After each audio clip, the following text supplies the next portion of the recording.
कुंवर के महीना माता के दुवरिया कलसा जोत जलावे लाला मोर लंगुरवा।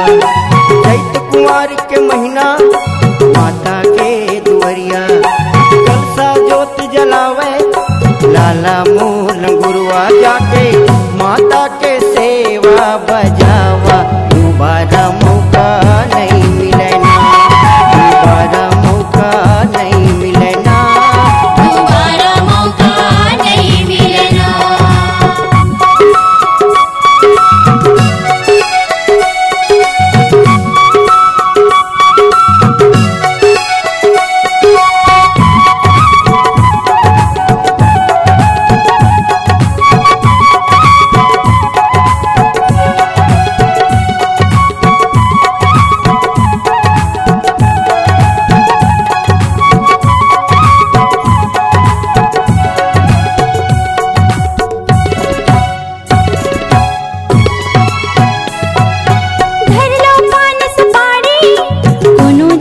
फूल दूबी अगर धूप जलावा इच्छा हो ही पूरी।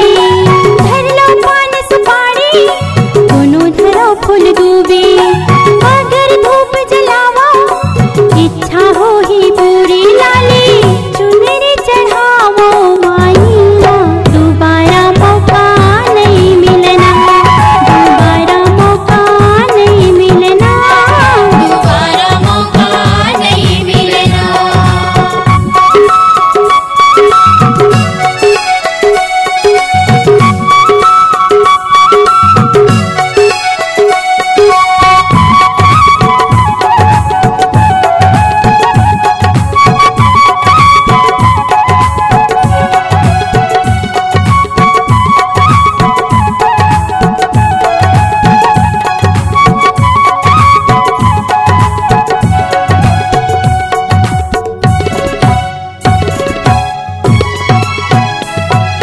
चला चला मोर संगी चला उदाई बहनी झूमो नाचो गावो औ बजावो ताली।